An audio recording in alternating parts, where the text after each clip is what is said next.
Boa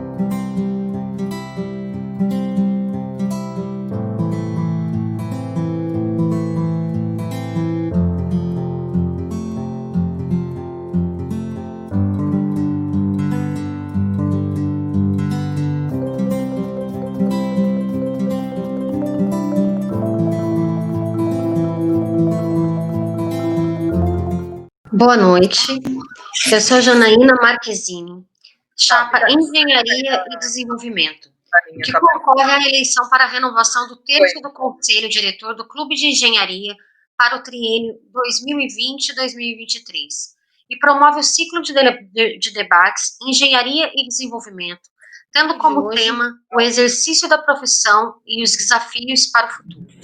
Estão conosco hoje os candidatos da chapa Jéssica Pereira, Júlio Vilas Boas, Paulo César Martins e Ricardo Domingo. Teremos como convidado o engenheiro Luiz Cossenza. Cada candidato terá 6 minutos. E eu gostaria de convidar, para começar, e falar sobre a carreira do engenheiro no órgão público, Jéssica Pereira, engenheira civil pelo Cefet, mestrada em engenharia urbana pela Universidade Federal do Rio de Janeiro, UFRJ, mestrada em engenharia urbana pela Universidade Federal do Rio de Janeiro, UFRJ, trabalha na Secretaria Municipal de Habitação e Cidadania da Prefeitura da cidade do Rio de Janeiro. Boa noite, Jéssica. Boa noite a todos, boa noite ao Júlio, ao Ricardo, ao Cossenza, obrigada, Janaína, boa noite ao Paulo César e a todos que estão participando dessa live. Primeiramente, eu gostaria de dizer da importância que é a nossa profissão para a gestão pública como um todo. Dependem de nós eficiência na execução de projetos, eficácia na fiscalização, lisura nos contratos. Nós somos responsáveis pelo planejamento urbano das cidades, além de formular políticas públicas também, junto com demais profissões no setor público. E, infelizmente, nós, mesmo com o nível de responsabilidade que nós temos hoje nos setores públicos, a nossa remuneração é muito baixa. Além dela ser muito baixa, nós temos um déficit de concursos públicos muito grande, e quando existem concursos, as vagas são muito poucas. Eu dei uma pesquisada rapidamente nos concursos que estão abertos agora, e eu posso mencionar aqui alguns concursos, como da Prefeitura de Ibiracema, em São Paulo, que a remuneração, o vencimento básico do engenheiro será de R$ 3.500. O concurso de Barra Mansa, no Rio de Janeiro, o vencimento é de apenas R$ 998. Temos também na Prefeitura do Rio de Janeiro, o último concurso, com vencimento básico de R$ 1.890. E fica a minha pergunta de como nós conseguimos angariar bons profissionais capacitados para participar, integrar esse grupo do setor público com uma remuneração tão baixa. Gostaria também de enfatizar que o CREA prevê o piso salarial do engenheiro iniciante, recém-formado, de 7 salários mínimos e meio, e para um engenheiro, a partir do seu 4º ano de formação em diante, de 8 salários mínimos e meio. A minha experiência com a prefeitura, o plano de cargos e carreiras não prevê uma remuneração a mais para pessoas com especialização, ou seja, não existe uma progressão com capacitação profissional, o que não motiva os profissionais a melhorar se capacitar cada vez mais, porque não existe nenhum reconhecimento dessa sua melhoria. E isso acaba que impacta consideravelmente na formulação dos projetos, na formulação do planejamento, na fiscalização, fazendo com que tenha necessidade da gente fazer vários contratos para contratar terceirizados que ganham, muitas das vezes, mais do que o engenheiro que é do quadro, que é servidor público, gerando também uma insatisfação da categoria. Eu gostaria o Clube de Engenharia tem o papel de, junto aos órgãos que são responsáveis pela manutenção do piso salarial e os órgãos que promovem esses processos seletivos, a gente precisa, e nós vamos continuar questionando e brigando para que exista uma melhoria salarial nos cargos de serviço público, além da qualidade de um plano de carreira mais eficiente, mais atrativo, para que, assim, o nosso quadro do setor público, o quadro do setor público seja cada vez mais capacitado e cheio de pessoas com experiências e qualificação técnica pertinente para o setor. Muito obrigada pela sua explanação. Eu gostaria de chamar agora para falar do tema, para abordar o tema inovação e perspectivas de futuro, Ricardo Domingos, engenheiro civil com pós-graduação em segurança do trabalho, diretor da empresa Engeplans Engenharia e Projetos, conselheiro suplente do órgão regional de engenharia e agronomia do estado do Rio de Janeiro, CREA, Rio de Janeiro, conselheiro suplente do Clube de Engenharia, ex-representante da Secretaria de Apoio ao Estudante de Engenharia do Clube de Engenharia SAI. Boa noite, seja bem-vindo, Ricardo. Perdão, vai ser a palavra mais utilizada no dia, telefone, o fone... Seu telefone está mudo. Vamos lá, então.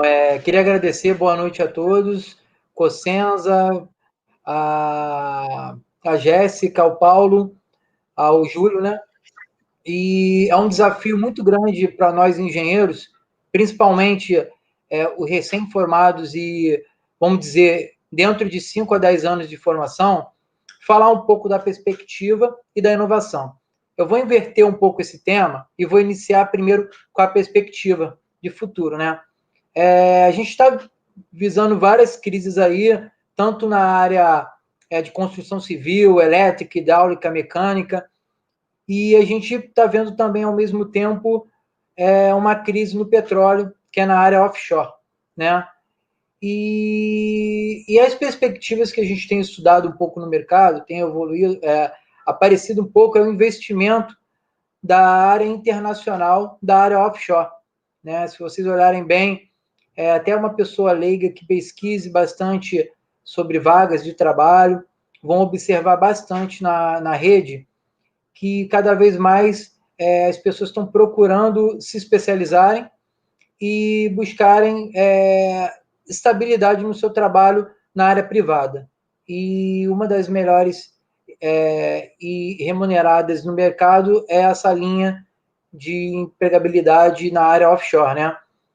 Que realmente valoriza um pouco mais, pegando um pouco o gap da Jéssica, né? Que infelizmente a gente tem essa desvalorização do concurso público, né? Que é triste, né? Você ter toda essa perspectiva de querer se tornar um funcionário público e com um salário menor que o pleiteado, o correto, junto ao conselho, né? E a gente tem acompanhado bastante essa desvalorização profissional, né? Só que a gente conseguiu estar enxergando um pouco mais devido ao investimento no pré-sal desse trabalho offshore. Está sendo um desafio e um leque de oportunidades para quem quer trabalhar na área de mercado offshore.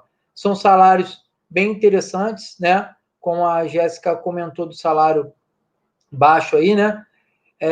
Hoje, um profissional, um marinheiro simples de área de offshore, não estou nem citando um engenheiro, ele tem um salário médio aí entre 4 e 5 mil reais, entendeu? Isso um marinheiro, tá?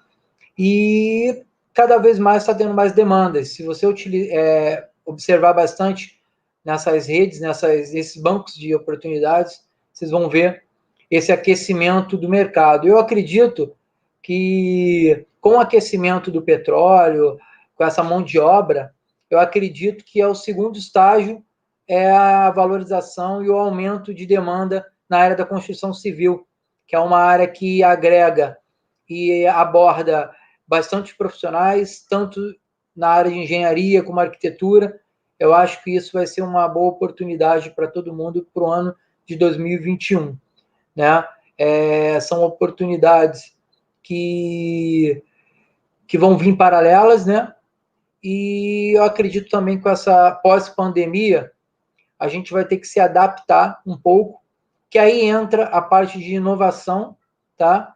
Que é esse trabalho remoto do engenheiro, essa variação de você estar na sua residência e tendo que prestar consultorias, serviços, ou até mesmo uma visita técnica breve, né?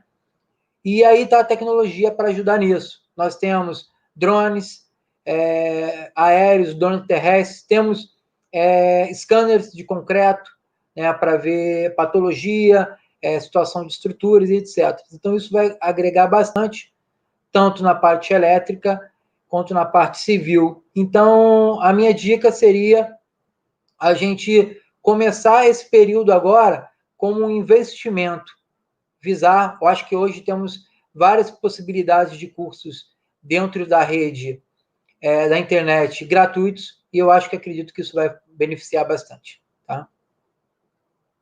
Obrigado.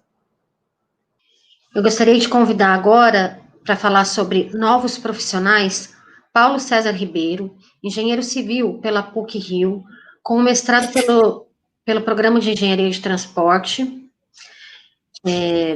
pós-graduação e pesquisa de engenharia da Universidade Federal do Rio de Janeiro, PhD pela University College of London, ex-subsecretário de Mobilidade e Integração Modal da Secretaria de Estado de Transportes do Rio de Janeiro, professor colaborador voluntário da COP, UFRJ, e consultor independente.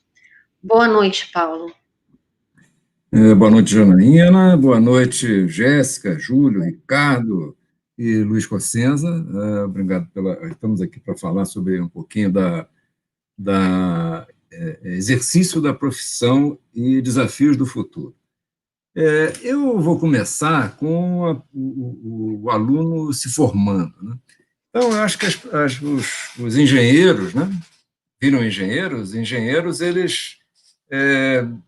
eu falo isso, talvez, um pouquinho pelo que eu senti. Agora acabou, vamos só trabalhar. E, na verdade, não é bem assim. Você continua sempre estudando. Se você não estudar e não continuar se atualizando, você vai se tornar uma pessoa que vai ser deixada para trás, porque você vai ser uma pessoa não atualizada, né? Eu vou falar aqui, vou pegar para mim as palavras do professor Watanabe, ex-diretor da COP, né, que fala que o conhecimento é dividido em 4 itens, né? Conhecimento que a pessoa tem é o seguinte: um é eu sei que sei, a outra é eu não sei que sei, a terceira é eu sei que não sei, e a última é não sei que não sei. Então, a primeira, eu sei que sei, é o que a gente sabe e sai usando. O que eu não sei que sei são as coisas que eu aprendi, mas esqueci, né? Tem o que eu sei que não sei. Sei que não sei é onde existem os avanços, as descobertas, né? Onde você pesquisa, né? cada dia que passa, eu descubro um monte de coisas que eu não sei que eu quero conhecer, né? Quanto mais eu estudo, mais eu sei que não sei, de várias cadeiras, várias matérias, enfim. E, segundo o professor Watanabe fala, né? O não sei que não sei é onde tem as grandes pesquisas. Então, as pessoas, isso fez parte de uma aula magna que ele deu lá em 2017, uns 3 anos atrás, e ele sempre fala sobre isso, que é uma coisa muito interessante, né? Ninguém pensa sobre isso. Eu vou falar da minha experiência, né? Que com o meu trabalho na COP. Eu me formei na PUC, né? Conforme a Janaína listou, fiz mestrado na COP, em 75, e lá fiquei, saí um pouquinho, uns 6 meses, que nem conta, né? Então, estou desde 75 lá, e o trabalho que eu faço e gosto de fazer é em pesquisa aplicada, que é onde você tem um problema e tem que resolver um problema novo que demanda uma pesquisa científica. Vários trabalhos que eu fiz, eu venho fazendo isso desde 1976, final de 76, começo de 77. Estou sempre trabalhando em pesquisa, para não concorrer com as empresas de consultoria, no final a gente forma as pessoas para irem trabalhar, montar suas empresas, então a gente trabalha fazendo consultoria em pesquisa aplicada, ou seja, desenvolver soluções para coisas não cotidianas e não rotineiras. Então a gente vem trabalhando e está sempre, os projetos que a gente faz geram sempre artigos científicos, demandam dissertações de mestrado, teses de doutorado em menos quantidade, e artigos científicos de monte. Então, isso é uma coisa, vou citar um aqui, um trabalho que a gente fez lá, quando eu voltei do meu doutorado na University College London, lá em Londres, eu fiz um doutorado em sistemas de controle de tráfego, e consegui fazer, um projeto junto à prefeitura em 94, 95, depois o projeto acabou, que foi de implantação do sistema de controle de tráfego do Rio de Janeiro. Era um sistema rígido, né, que a gente chama de tempo fixo, ou seja, os verdes, enfim, só para dar um exemplo, os verdes todos os dias entram na mesma hora com o mesmo tamanho de verde. E está aí até hoje, foi implantado em 95, parte em 96. Era para ter ficado lá uns 4 ou 5 anos e evoluído para um sistema adaptativo, né, que se adapta ao fluxo de tráfego, mas isso não andou para frente, conforme a Jéssica falou, a motivação do pessoal da prefeitura, principalmente da Sete Rio, é pequena, né? Eu cheguei até a ser cogitado para presidente da Sete Rio em 97, no início do governo do Crivella, mas acabou isso não se concretizando, que era para implantar inteligência no sistema de controle de tráfego, né? Então, eu acho que a gente tem que estar sempre procurando descobrir coisas novas através de pesquisa. Eu estou lá até hoje, sou professor colaborador voluntário, estou lá trabalhando e, sempre que possível, fazendo pesquisa aplicada. Então, a gente tem que... o recado final é: nunca pare de pesquisar e se atualizar, senão você vai ficar para trás. Era essa a minha mensagem. Boa noite. Quer dizer, obrigado. Boa noite, vamos continuar. Muito obrigada por sua participação. Eu gostaria de chamar agora para falar sobre autorregulação e exercício ilegal. Júlio Vilas Boas, engenheiro civil com ênfase em cálculo estrutural pela Faculdade Souza Marques, MBA em gerenciamento de projetos pela Universidade Católica de Petrópolis, MBA em gestão de negócios imobiliários e construção civil pela Fundação Getúlio Vargas, conselheiro e diretor financeiro do Conselho Regional de Engenharia e Agronomia do Estado do Rio de Janeiro, CREA, Rio de Janeiro. Boa noite, Júlio. Boa noite a todos. Uma noite especial ao Cossenza, que hoje foi reeleito presidente do CREA, o Conselho Regional de Engenharia, Arquitetura e Agronomia, e tem tudo a ver com essa nossa palestra, que o CREA é a instituição que autorregula as atribuições e controla o exercício legal da nossa profissão.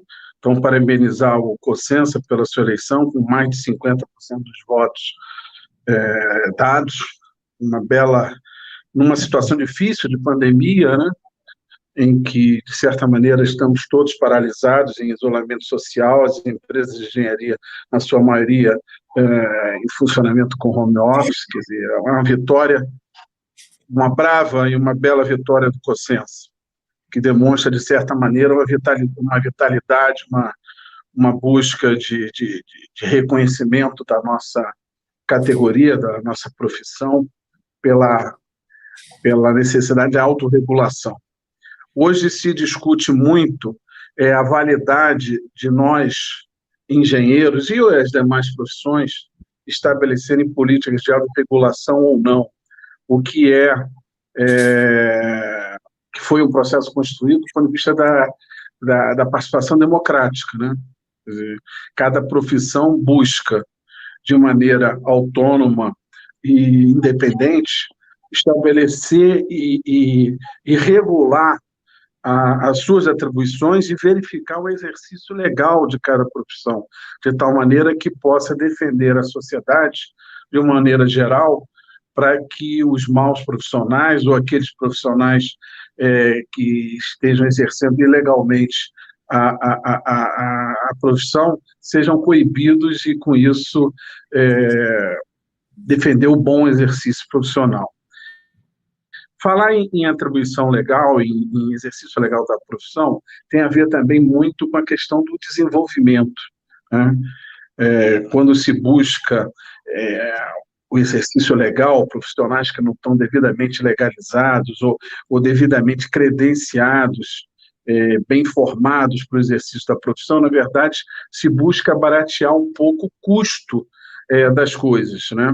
O custo da engenharia. Então, quando o desenvolvimento sofre um processo grande de enxugamento, de engessamento, a engenharia sofre de maneira direta, proporcionalmente direta.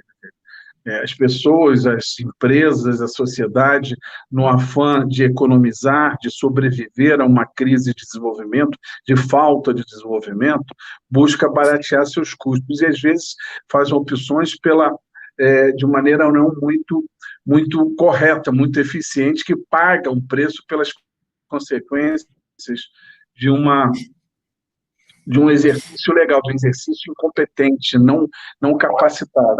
Então, falar também na defesa... Falar na defesa do exercício legal da profissão é falar também do desenvolvimento, de uma política de desenvolvimento. Desenvolvimento tem tudo a ver, e não é à toa que a nossa chapa é a chapa Engenharia e Desenvolvimento, porque a nossa perspectiva é essa, entender a engenharia como parte que contribui e sofre positivamente, tanto negativamente como positivamente, dos resultados de uma política de bom desenvolvimento. Então, é isso. Ressaltar o papel dos conselhos profissionais nisso, em especial do CREA, no caso da engenharia, que busca não só discutir de maneira permanente as atribuições de cada engenharia. Hoje nós temos mais de 20 especialidades, é natural que isso aconteça. Quer dizer, o pessoal mais velho sabe que quando a gente falava de engenharia, era engenharia civil, mecânica, metalúrgica e elétrica. Hoje são mais de 20 especialidades. O CREA busca regularizar essas atribuições com influência, procura influir na grade de formação no MEC, e o CONFEA, através no Congresso, né, Nacional, que é o CONFEA, é o Congresso Federal de engenharia e agronomia, né? Então, falar na defesa da profissão é falar nisso também, é de ter elementos autorregulatórios e de fiscalização para que nossa profissão seja executada, seja desenvolvida de maneira correta com as normas de formação dos profissionais. Então, é isso, finalizando mais uma vez, parabenizar o Cossenza pela sua eleição, e com isso nós vamos continuar tendo um CREA mais voltado para a defesa da engenharia e defesa dos profissionais de engenharia, né? Essa é a mensagem que eu trago, eu espero que tenha contribuído para esse debate. Boa noite. Eu gostaria de agradecer a explanação de todos os convidados e chamar agora o nosso convidado, Luiz Cossenza, para falar, para a gente fazer uma explanação de 16 minutos. Passo a palavra para o convidado. Ele é engenheiro eletricista pela Universidade Federal Fluminense, UFF, engenheiro de segurança do trabalho pela Fundação Getúlio Vargas, diretor de produção da Fluminense, ex-presidente e ex-diretor da Central Transportes Ferroviário, ex-diretor da Companhia Brasileira de Transportes Urbanos, foi diretor da Associação dos Engenheiros Ferroviários, ex-presidente do Sindicato dos Engenheiros do Estado do Rio de Janeiro e presidente do Conselho Regional de Engenharia e Agronomia do Estado do Rio de Janeiro, CREA, Rio de Janeiro. Boa noite, Luiz Cossenza. Boa noite, estão me escutando? Sim. Então tá, porque tá no celular. Bom, primeiro eu queria dar boa noite a todos, em especial ao meu colega de diretoria lá do CREA, o Júlio, né? E eu queria fazer alguns comentários aqui em relação ao que foi dito aí. Eu acho que foi a Jéssica que falou de baixos salários, né? Quando você pensa em prefeitura, a lei do salário mínimo profissional, ela não contempla os estatutários, só os seletistas.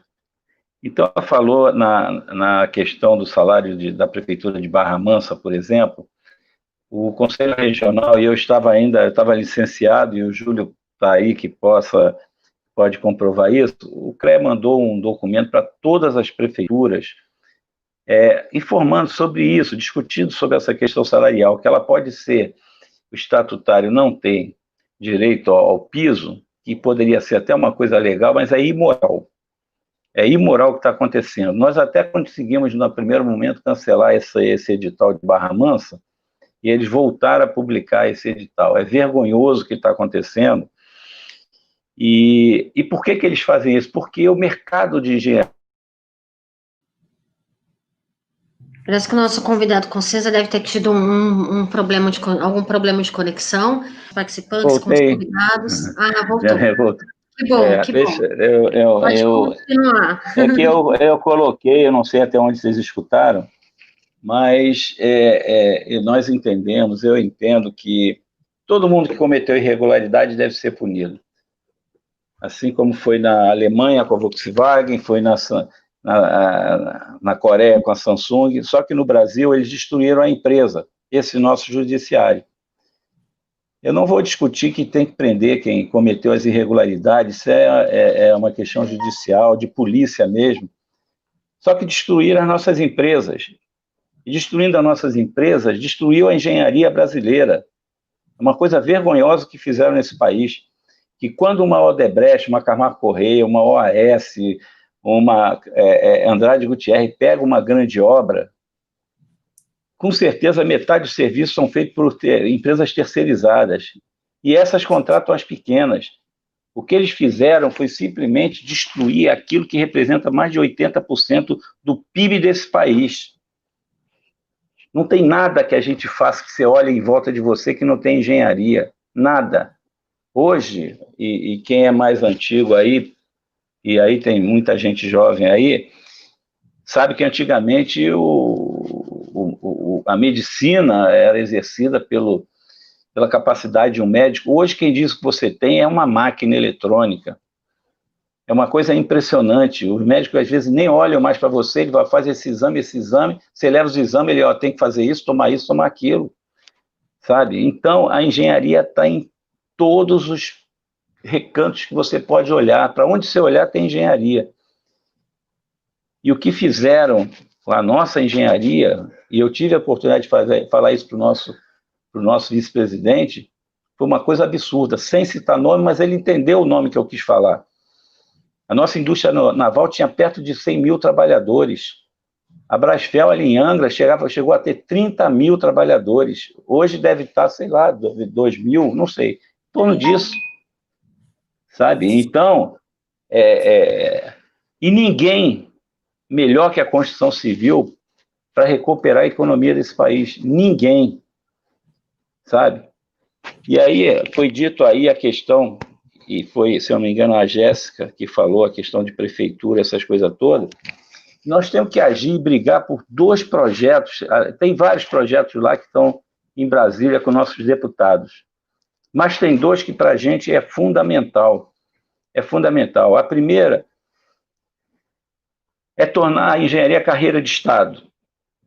E aí as prefeituras não vão mais ficar pagando esse valor aí que pagam R$1.000, R$1.200, R$1.500. Aí eles vão ter que dar valor à engenharia. E o outro projeto que tem lá também em Brasília, que resolveria o problema, e aí os engenheiros seriam disputados no mercado, como há 8 anos atrás, que diziam que ia faltar engenheiros no país e teríamos ter um apagão de engenheiros, e teríamos que trazer engenheiros de fora, é a criminalização da engenharia.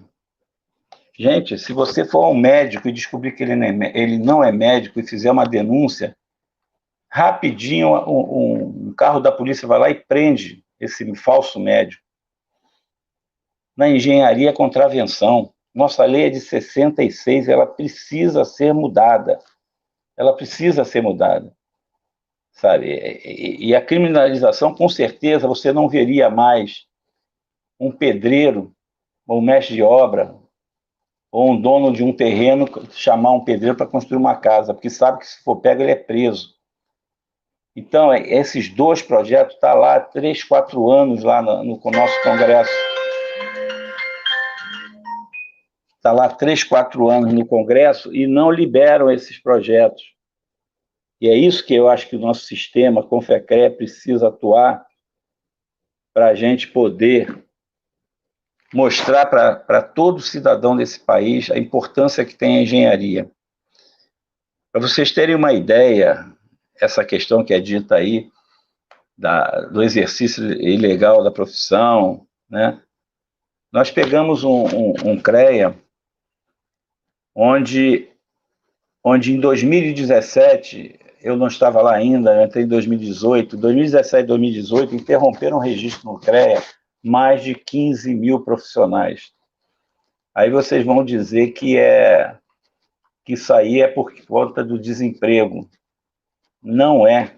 Claro que o desemprego tem uma influência, mas vocês não têm ideia como é que era em Macaé. Chegava profissional lá com o macacão da empresa que trabalha, a serviço da Petrobras, e queria interromper o registro para não pagar anuidade. E nós fizemos uma nova portaria onde a gente exigia que provasse que estava desempregado. E o que deu mais problema para todo profissional que queria interromper registro para não pagar anuidade foi que a gente pediu a carteira do CREA de volta. Gente, caiu de 1.400 interrupções por mês para 300. Porque as pessoas querem continuar com a carteira exercendo a profissão ilegalmente, sem pagar anuidade. Sabe? Então, a gente precisa, os profissionais precisam entender qual é a função do CREA, o que ele pode fazer pelo profissional. A gente precisa que as pessoas entendam que o exercício ilegal pode vir a ser considerado um crime. E nós precisamos fazer com que esse governo que está aí faça as grandes obras que a gente precisa, obras de infraestrutura.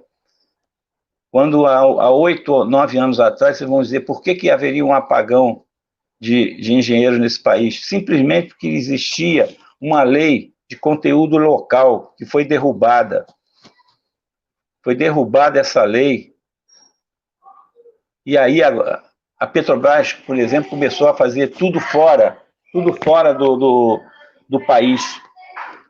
Tudo que era serviço que era feito obrigado a fazer aqui no país começou a ser feito fora, em Singapura, na China. Então, isso é que a gente tem que ver. A gente tem que defender nossos profissionais, defender nossas empresas, defender nosso mercado. Da mesma forma que nós temos um convênio de cooperação técnica com Portugal, onde qualquer profissional pode trabalhar em Portugal, o chinês veio lá no CREA querendo fazer a mesma coisa. Agora, como você consegue emprego na China que forma 500 mil de engenheiros por ano? Isso é impossível. Então, a gente precisa defender nossas empresas, proteger nossas empresas.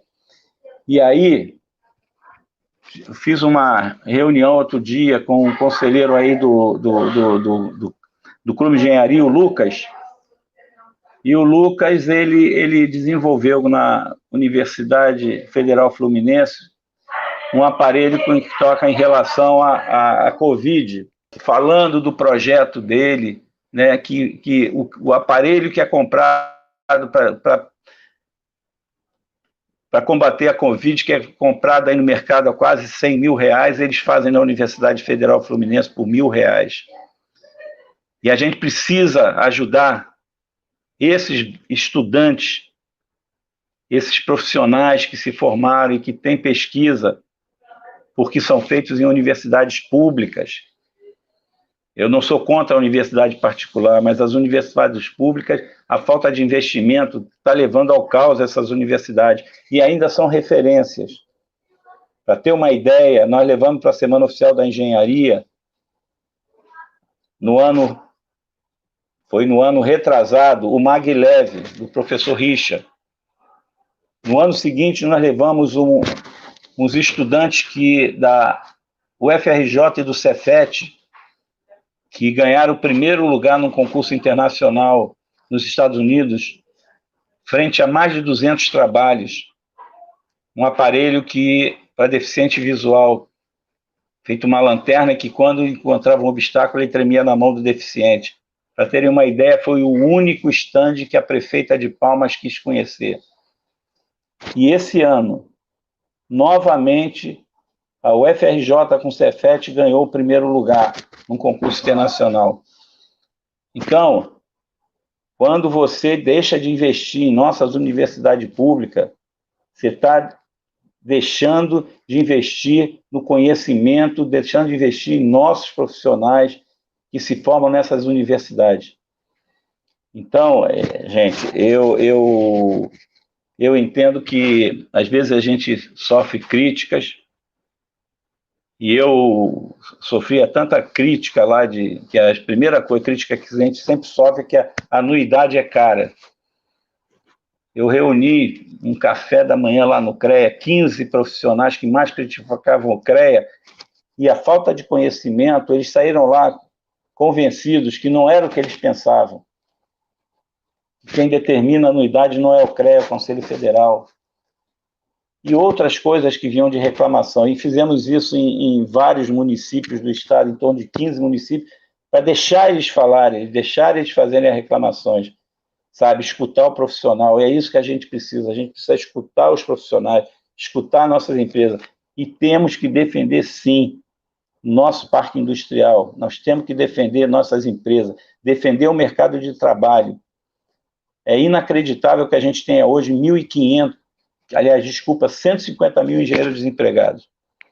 E volto a falar, construção civil é a que pode recuperar a economia desse país e mais rapidamente. E quando você faz uma grande obra de infraestrutura nesse país, tem serviço para todas as modalidades, não só para a engenharia civil. Então, o CREA está aberto à discussão com o Clube de Engenharia, que é a entidade que mais tem conselheiro lá no CREA, e eu acho que a gente precisa unir forças com as grandes entidades de engenharia desse país, em especial aqui no Rio de Janeiro. O Clube de Engenharia, CAERJ, sindicatos de engenheiros e todas as outras menores, mas que são importantes. E como E aí, falando da eleição, já que o Júlio tocou, o Júlio era membro da comissão eleitoral, a pandemia, ela afastou muita gente dessas eleições, muita gente. As grandes empresas estão em home office, estão trabalhando em escala, e o que eu falei aconteceu. A importância do interior nessa eleição, e não só nessa eleição. A gente tem que olhar para o interior como pessoas e profissionais que têm a mesma qualidade de aqui na capital. A mesma. Todos têm que ser tratados igual, principalmente pelo Conselho Regional. Então, eu deixo aí um abraço a todos, dizer que o Conselho está aberto para todas as empresas, para todos os profissionais, não é a casa do presidente, é a nossa casa. É a nossa casa. Temos um belo estúdio de TV lá para fazer qualquer tipo de trabalho de políticas públicas, fazer debate, como nós fizemos vários debates lá, e é para isso que a gente tem aquela estrutura.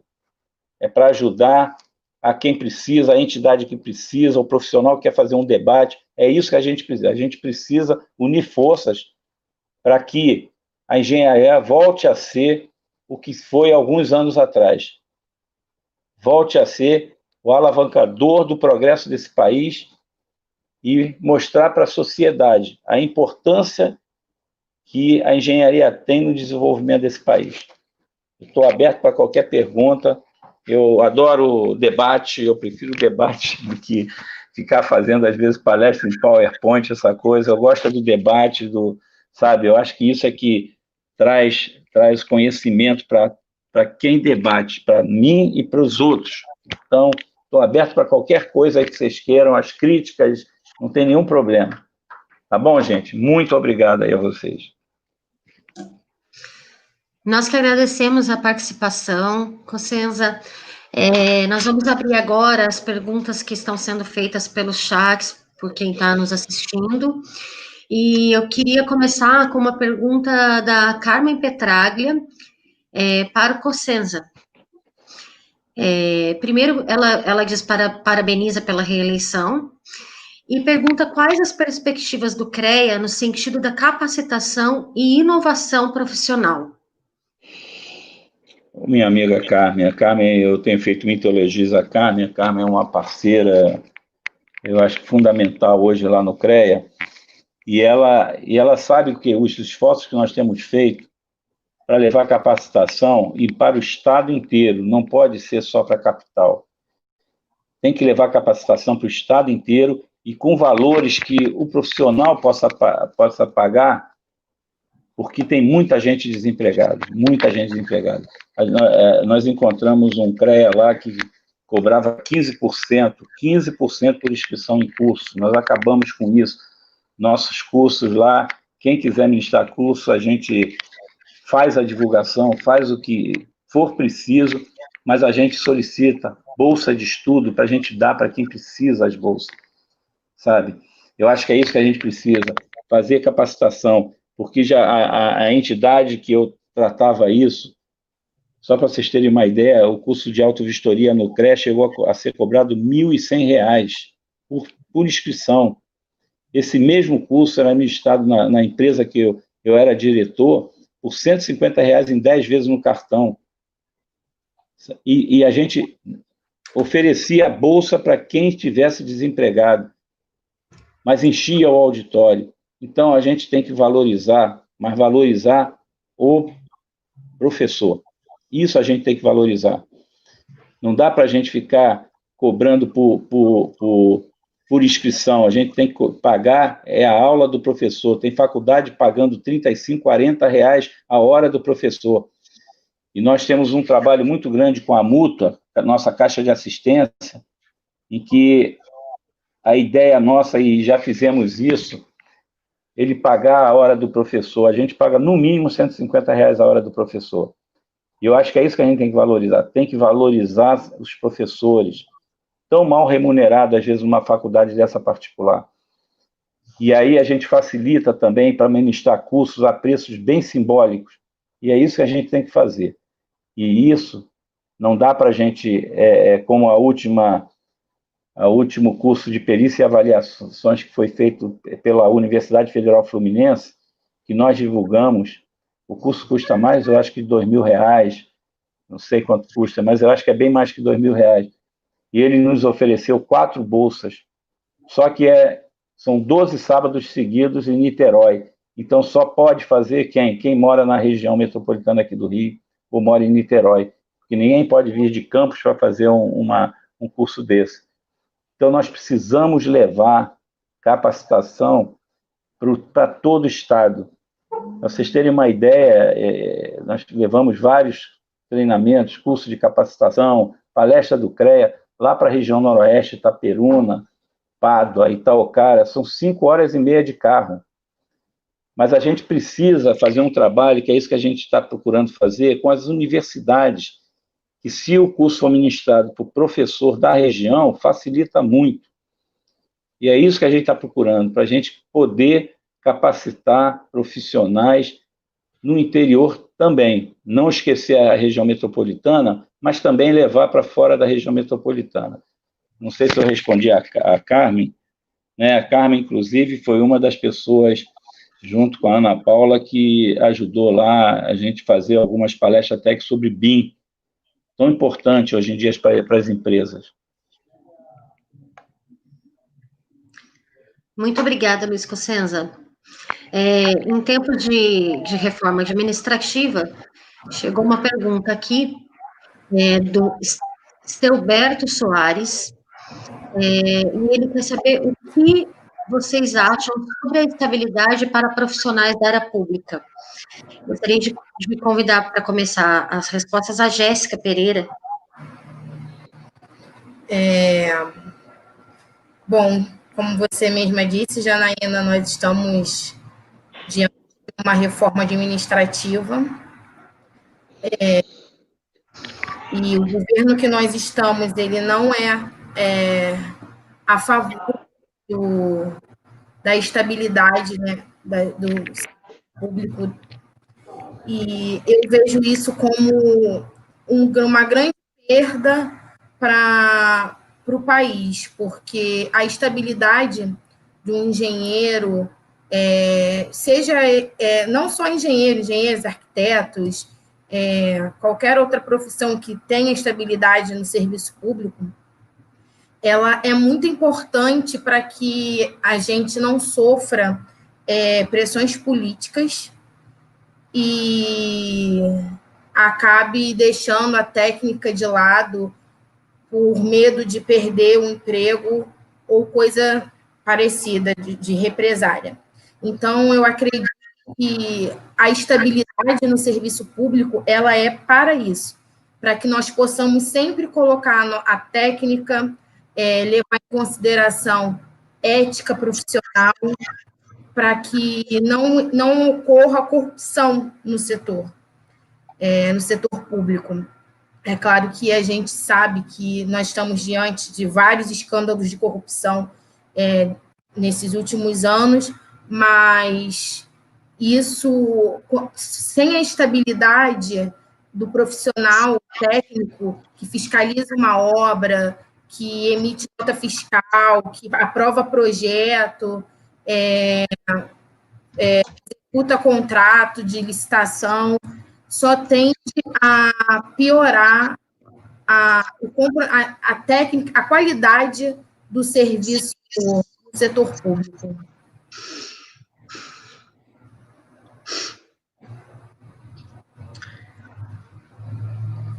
Obrigada por sua resposta, Jéssica.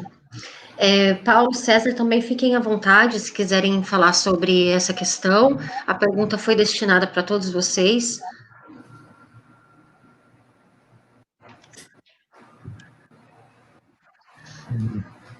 Deixa eu só completar uma coisa aí, que o setor público hoje, no Rio de Janeiro, vocês não têm ideia, tem vários municípios aí que não tem nenhum profissional, 0. Como é que você tem uma prefeitura que não tenha profissional, sabe?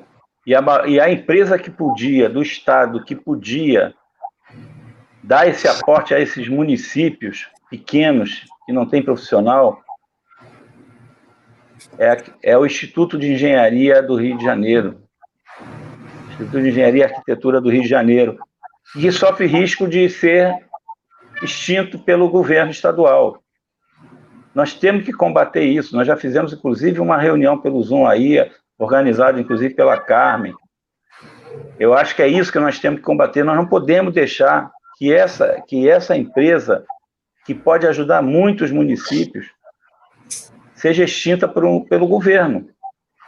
Porque vocês não têm ideia, é uma coisa inacreditável você ter prefeituras que não têm nenhum profissional.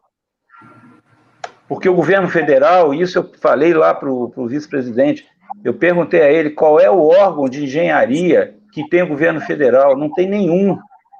Agora, de advogado está cheio, é TCU, CGU, AGU, Ministério Público, Defensoria Pública, que às vezes um advogado, e eu estou à vontade que meu filho é advogado, contesta um orçamento de obra feito por um engenheiro. Então, aqui eu acho que nós temos, junto com o Clube de Engenharia e a CAERJ, defender permanentemente esse absurdo que é a extinção. Nós temos que ser totalmente contra, permanentemente, a extinção desse órgão. É isso. Obrigada, Cossenza. Aí temos mais uma pergunta aqui da Carmen para o Ricardo. A Carmen pergunta, Ricardo, como você vê o ânimo dos novos profissionais na utilização de novas tecnologias e a adaptação ao pós-pandemia? Vamos lá. Obrigado pela pergunta, Carmen. Realmente é um desafio e eu acredito que as pessoas, os engenheiros, estão muito animados, não, infelizmente, né? O que acontece? Eu vou usar como exemplo a autovistoria, né? Foi implantado a autovistoria com a utilização de drone, que é uma tecnologia muito interessante, só que com o mercado com dificuldade de oportunidades na área de engenharia, o que aconteceu? O preço começou a baixar. Eu, por exemplo, tenho uma empresa e eu acabei perdendo uma licitação de uma obra, de uma autovistoria privada, porque um profissional cobrou menos de R$1.000 para fazer um laudo de autovistoria. Está entendendo? Então, como eu posso cobrar um valor de R$1.000 para uma diária, 2 ou 3 diárias de um profissional de engenharia, tá? Utilizando um equipamento que não é barato, que é um drone, que hoje custa em torno entre 3 até R$15.000 um drone, tá? Como é que ele pode utilizar um recurso tecnológico desse ponto para fazer uma autovistoria que ele é obrigado a reduzir o custo, o preço, né, do orçamento para conseguir esse serviço.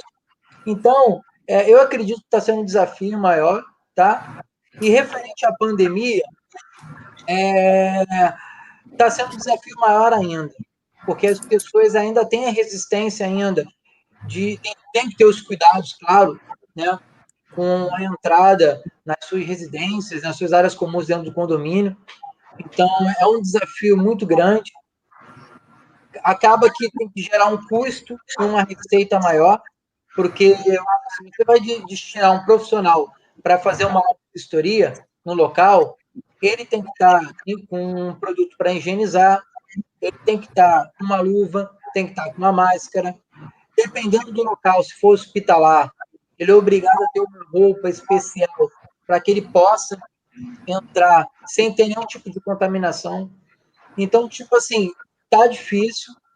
A gente está esperançoso com o ano de 2021, com certeza, que as universidades e centros de pesquisas possam gerar recursos tecnológicos para que a gente possa elaborar nossos serviços que praticamente 100% era executado presencialmente e que a gente possa parcialmente executar ele de forma remota, tá? Mas realmente é um desafio. Os engenheiros eu acredito que, com a dificuldade, eles estão lutando para manter as empresas, que é o mais difícil, tá? Mesmo com um pequeno apoio que houve do governo referente à parte de taxas, encargos, né, das empresas, enfim.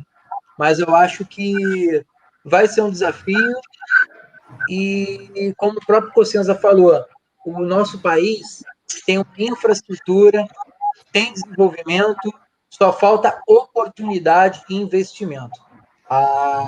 Eu acho que as 3 palavras essenciais são essas: oportunidade, investimento e pesquisa. Entendeu? Obrigado, gente. Obrigada a você, Ricardo. Bem, temos mais uma pergunta aqui, vai ser direcionada para o Paulo César. Mais uma pergunta da Carmen.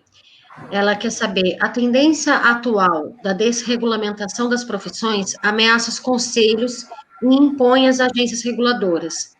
Como você vê isso? Olha, eu acho que...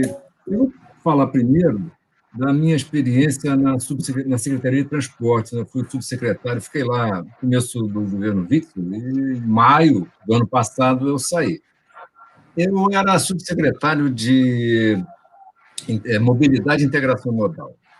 E debaixo, na estrutura, embaixo de mim, tinha do quadro de engenheiros do Estado um profissional. Que tirou férias logo que a gente chegou lá, em fevereiro, e quando voltou, se aposentou. Então, no quadro da subsecretaria estadual, a secretaria estadual, e eu era subsecretário debaixo de mim, todos os funcionários não eram do quadro, não recebiam um salário mínimo do engenheiro, que eu acho que ainda é 8 salários mínimos e meio. Todos ganhavam uma gratificação, porque não eram do quadro do Estado. Tinha zero. E mais ainda, corroborando até, acho que o Cossenza falou, na minha estrutura, a maioria era advogado, porque as pessoas ficavam se precavendo, não sei, os anteriores, ficavam se precavendo contra ações da justiça, enfim. Então, eu mudei isso lá, mas, obviamente,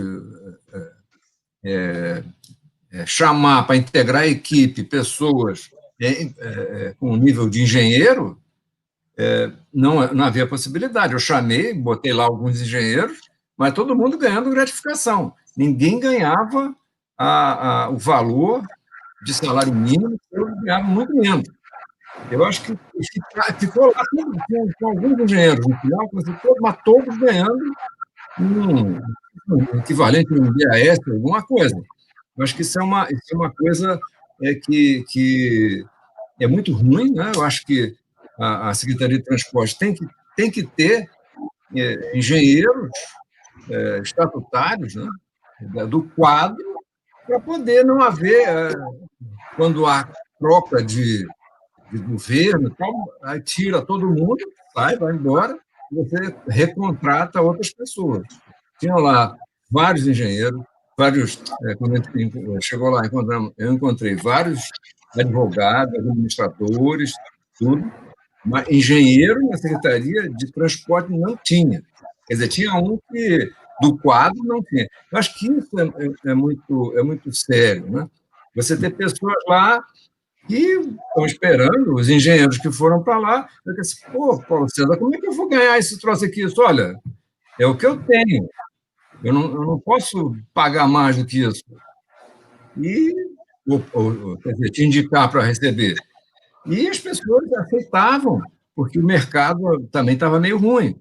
Então, é uma situação complicadíssima isso aí. Eu acho que mais... Nem sei o que a Carmen me perguntou, eu já pulei aqui, que eu estava preocupado de falar sobre essa questão da engenharia na Secretaria de Transporte. Então, lá montamos lá um esquema lá, em que, lamentavelmente, os engenheiros... Estava cheio de engenheiro, mas ninguém estava recebendo o que merecia e deveria. Eu acho que isso que é o mais... É sério, né? Tem que haver, obviamente, você tem que ter uma Secretaria de Estado de Transporte, tem que ter funcionários, de engenheiros também, e para poder entender da técnica. Não adianta só se defender juridicamente. Muito obrigada, Paulo. Temos mais uma observação aqui do Ibado Santos Silva. Ele diz: não é pago ARTs para o engenheiro servidor público. Aí não é construído o acervo técnico do servidor. Também tem sido pedido a transformação do engenheiro em analista. O IBA pede que vocês comentem essa observação. Eu queria convidar novamente a Jéssica. Em relação aos analistas, realmente, eu não tenho muita experiência no setor privado, mas os meus colegas, conheço vários que estão sendo contratados como analistas para exercer a função de engenheiro.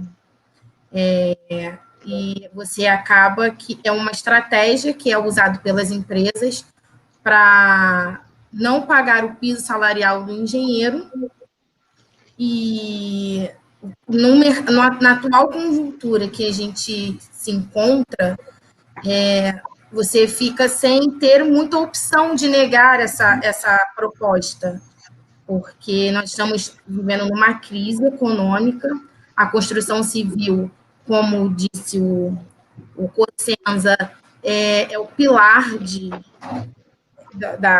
da economia brasileira, então é a primeira que está sendo mais afetada, e as pessoas, tem milhares de engenheiros desempregados, aceitando, como disse o próprio Ricardo, trabalho com valor muito baixo, fica difícil você, às vezes, disputar uma outra pessoa e, ao mesmo tempo, eu não tenho condições de julgar uma pessoa que se desvaloriza, porque cada um sabe da sua necessidade, embora eu não seja de acordo com... Eu acho que a gente tem que valorizar a nossa profissão, sim, mas é o que acontece muito, está acontecendo muito, essa questão de você contratar engenheiros como analistas e não como engenheiros para exercer a função. Então, isso é uma desvalorização também da nossa categoria, da nossa profissão. Realmente, só para complementar um ponto aqui que a Jéssica comentou, realmente é uma estratégia profissional, né, do empresário, né, que se ele tiver que enquadrar o engenheiro na classe, né, assinar a carteira dele como engenheiro, né, ele privado, ele é obrigado por lei a pagar o piso salarial, principalmente se ele for responsável técnico da empresa, né? Isso junto, com certeza o Cossenza vai falar até melhor do que eu. Mas o que está acontecendo é um pouco diferente.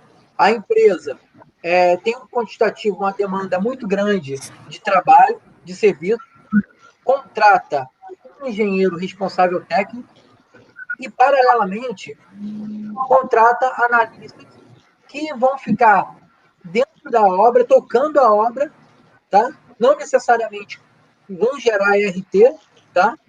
Que, na verdade, acaba quem gera RT é o mesmo engenheiro que é o responsável da empresa, tá? E é pago valores, eu posso ser bem claro aqui que eu tenho amigos que se submetem a ganhar R$3.000 por mês, e eles mesmo falam, ô Ricardo, se eu falar que não quero, eu fico desempregado, eu não dou leite para minha família. Então, realmente, isso entra um pouco do que o Júlio falou, que eu acho que deveria ter uma pressão maior dos órgãos, tá entendendo? Uma fiscalização, ter uma outra observação que eu gostaria que tivesse. Vamos supor que uma empresa de grande porte, que tenha na demanda 5, 6, 7 obras, entendeu? Ele tenha que ter a necessidade de ter outros responsáveis ou corresponsáveis engenheiros, ou então até mesmo um quantitativo mínimo de engenheiros e um quantitativo mínimo ou máximo de analista, tá entendendo? Para que possa, de uma forma, engessar um pouco essa situação e não venha criar essa coisa que em outras profissões acontecem, né? Que é a desvalorização, contrata um profissional e multiplica através de analistas que o salário é muito menor. Posso complementar? Claro, claro. Fique à vontade, Cossenza. Primeiro, essa é a grande discussão com a questão da criminalização da engenharia. Que se um médico comete um erro, ele mata uma pessoa. A engenharia mata uma porção em um erro. Esse é o primeiro ponto. A segunda questão, o que o Ricardo colocou aí é uma verdade. A gente foi fazer um debatezinho lá, né? Eu te falei, eu prefiro fazer o debate do que outra coisa, lá na Redentor, em Itaperuna. E aí um profissional, a gente falou de salário mínimo profissional, essa coisa, ele falou, mas se eu for pedir aumento, é exatamente o que o Ricardo falou. Se eu pedir aumento, eu sou demitido. Na época ele ganhou quase isso que você falou aí, ganhava R$ 2.800. Tem um ano isso. Aí eu perguntei para ele quanto ganha o pedreiro dele. R$ 180 por dia. Eu falei, ele ganha o dobro que você. E se acontecer alguma coisa, o responsável é você, sabe? Então, uma coisa que a gente tem feito aí muito, para mim, para o CREA, não interessa como ele é chamado, se é analista, se é ajudante, se é atendente, tem que saber o que ele faz. Ele faz projetos, ele toca obra, ele é engenheiro. Infelizmente, quando você chega na obra, é exatamente isso que o Ricardo falou. Ele mesmo diz que não trabalha como engenheiro, com medo da demissão. Isso é uma coisa que a gente vem sofrendo. E grandes empresas que estão chamando de analista, nós temos dificuldade de entrar na empresa por ser uma contravenção, essas coisas, eles às vezes não deixam o CREA entrar dentro da empresa. E aí, por isso que a gente está fazendo convênio com o Ministério Público do Trabalho, o Ministério do Trabalho, para que, quando vai com esses órgãos, eles são obrigados a abrir a empresa e dar o quadro técnico da empresa. Porque eles exigem a carteira do CREA para contratar. E depois diz que não precisa pagar a anuidade do CREA, não precisa ter registro. E aí eu vou falar uma coisa aí para você, Jéssica. Nós já assinamos, eu acho uns 2 ou 3, não estou lembrado agora, porque um vai ser assinado agora, daqui a uns 10 dias, lá com a Prefeitura de Miracema.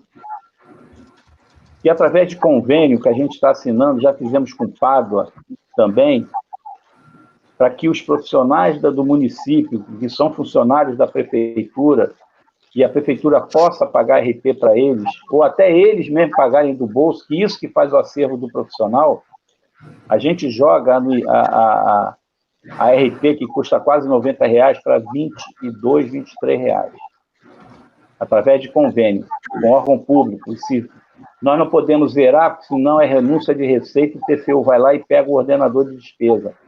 Mas a gente está fazendo isso para que as prefeituras entendam que eles precisam, quando você faz um projeto numa prefeitura, um orçamento, quando você faz uma fiscalização de obra, isso vocês podem fazer RP, o profissional pode fazer RP. O caso de Pádua, por exemplo, que o prefeito Josias Quintal, que foi secretário de Segurança na época do governo Garotinho, ele contratou 3 engenheiros para legalizar construções de pessoal de baixa renda. Ele queria legalizar que essas pessoas ganharam lotes de terreno da prefeitura em administrações anteriores. Nós fizemos esse convênio, ele começou a legalizar essas obras, e no primeiro lote foram 320 casas que ele legalizou. Então, nós estamos aqui há uns 10 dias no máximo, nós estamos levando, já foi assinado pelo prefeito, como eu estava licenciado, voltei hoje para a presidência do CREA e vou presencialmente voltar segunda-feira, que não é fácil, eu estou há 7 meses afastado, e não é fácil ficar 7 meses em casa. Eu trabalhei sempre em manutenção, e aí eu fui da central, da Fluminense, sempre no setor neto ferroviário, e trabalhando em manutenção, a gente se preocupa com os detalhes, então eu passo 12 horas por dia naquele CREA, mas prefiro do que ficar preso, sabe? Ficar fazendo... Eu gosto da reunião presencial, eu gosto de debater os assuntos, e estamos voltando, sim. E aí eu vou voltando, eu já vou levar, o prefeito já assinou com Miracema também para assinar o convênio. E podemos assinar com qualquer órgão público. Qualquer órgão público a gente pode fazer um convênio. E se o órgão tiver com dificuldade de pagar RT, às vezes até o profissional, ele prefere pagar para fazer o seu acervo. E só é dado valor ao acervo quando a pessoa sai do órgão público. Eu passei por isso. Fui responsável pela rede ferroviária no CREA, pela Central, pela Flumitrans, pela CBTU. Quando eu aposentei, eu tinha 4 RTs feitos. Só.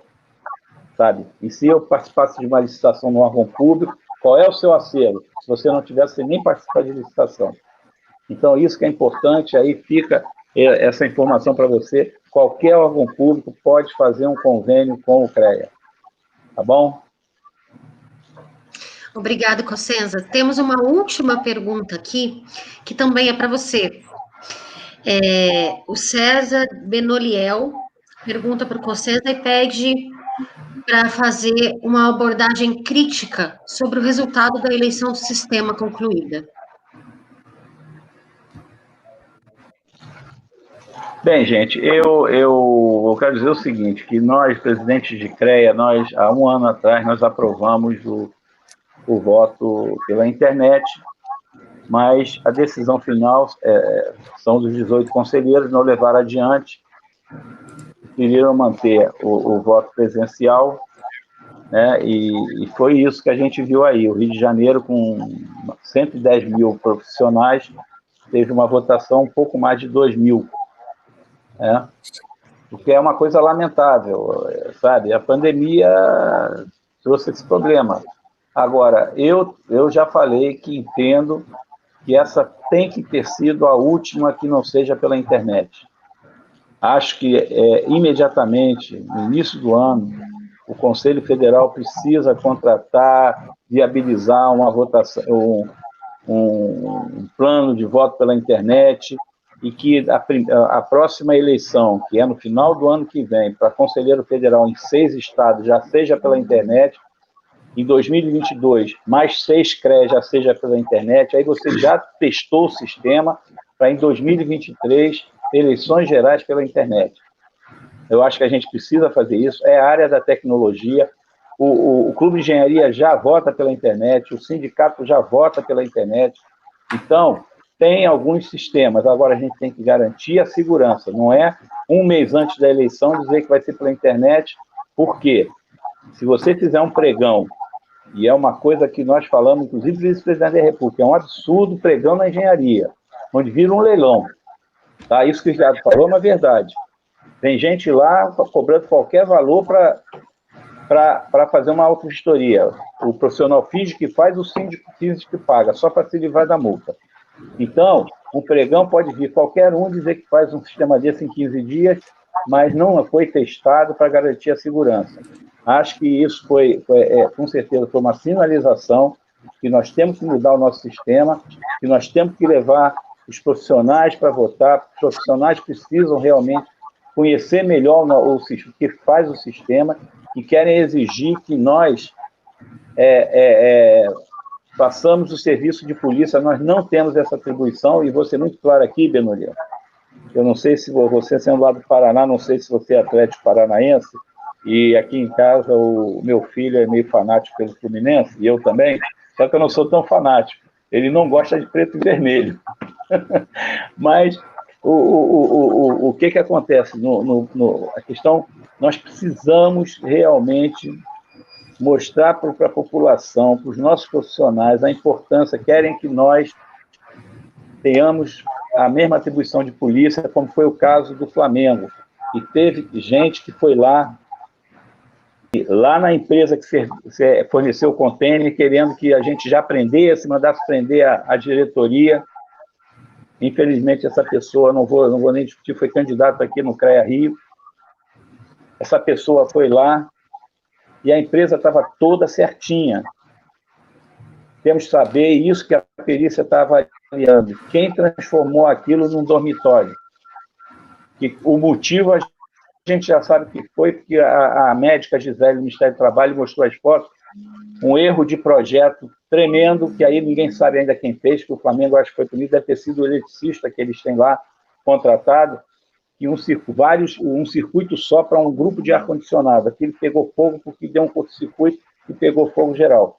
Mas, então, a gente tem que tomar muito cuidado quando já imagina que tem que prender o Hospital Badinho, tem que prender a diretoria. O Hospital Badinho, em 2 anos, tinha 65 contratos de manutenção. Agora, a administração do Badinho não são engenheiros. Então, eles precisam ter também, é isso que nós vamos ter que pensar nisso também, engenheiros que fiscalizem as empresas que estão fazendo manutenção. Tá? Então, Benoliel, eu acho que a gente tem que mudar o nosso sistema assim. Eu acho que foi uma sinalização que essa mudança precisa ocorrer. Nós temos que levar o nosso profissional a ele aprender o que é o CREA, ele entender qual é a função do CREA, ele precisa se dedicar, mostrar, não é só criticar, ele tem que criticar e mostrar caminhos. Mostrar caminhos. E é isso que a gente precisa. Agora, você está correto quando fala nessa eleição. Essa eleição, para mim, foi uma coisa terrível, terrível. A gente sair com 2.000 e pouquinhos votos aqui no Rio de Janeiro, é triste a gente ver isso. Mas eu acho que o caminho já está traçado, ele precisa mudar. Cossenza, tem mais uma pergunta da Carmen aqui. Ela gostaria de saber também o seu ponto de vista para a mesma pergunta que o Paulo César respondeu, sobre a tendência do governo em acabar com os conselhos e criar agências reguladoras profissionais. Como você vê essa situação? Para mim, é o fim do conselho. É o fim dos conselhos. Muita gente defende isso, porque hoje a gente discute o sombreamento de atribuição entre o civil, o eletricista, mecânico, o arquiteto, o técnico e tal. O fim do conselho, nós vamos ter que discutir o sombreamento do profissional com o leigo. Sabe? Vamos ter que, nós vamos ter que ver cargos políticos administrando as agências. A gente precisa mudar o que for preciso nos nossos conselhos. Isso nós precisamos fazer. Sabe? A gente precisa botar gente lá que entenda, e eu tenho conversado isso aí, já falei isso em outras reuniões com a Carmen, são pessoas que têm interesse em mudar o sistema, que se conheça o sistema. A gente não pode permitir que, às vezes, um aventureiro venha aqui querendo achar que vai consertar o CREA, que não vai. São 350 e poucos funcionários que nós temos lá, e com estabilidade. Então, essa pergunta foi boa, que tinha uma PEC 108 que praticamente acabava com os conselhos. Então, acabar com os conselhos, aí é que eles vão ver, o profissional vai ver, esses que defendem, o que representa você não ter um órgão de fiscalização. Podem ter crítica ao órgão, eu não estou discutindo isso. Mas ainda é quem fiscaliza. Nós fizemos, em 2019, 54 mil ações de fiscalização, que resultaram em 300 e poucas multas. 3.000 e poucas multas. Dessas, 60% são de leigos. 60%. Então, eu acho que a gente precisa que as pessoas, os profissionais, entendam a função do CREA, porque a imagem do CREA perante o profissional, ela não é boa? Não é boa, mas é ótima perante a sociedade. E tudo que acontece na sociedade, eles querem a posição do CREA, sabe? E a Carmen está lá como conselheiro, tá o Júlio, é uma coisa impressionante. Até pouco tempo atrás, eu não sei se mudou agora, os arquitetos, o Conselho de Arquitetura aumentou a quantidade de fiscais em 50%. passou de 2 para 3. Sabe? Ok, então, Cossenza. nós fiscalizamos para eles, né? Cossenza, desculpa te interromper, que nós já estamos quase extrapolando o tempo da live. Sem Eu gostaria problema, que você desculpa. pudesse... Imagina, que isso. Eu queria que você já emendasse essa sua última observação nas suas considerações finais, por favor. Não, eu queria agradecer aí e vamos eleger os nossos conselheiros da chapa Engenharia e Desenvolvimento, com certeza. E eu estou vendo, é tão bom ver a Jéssica aí, uma pessoa jovem, sabe?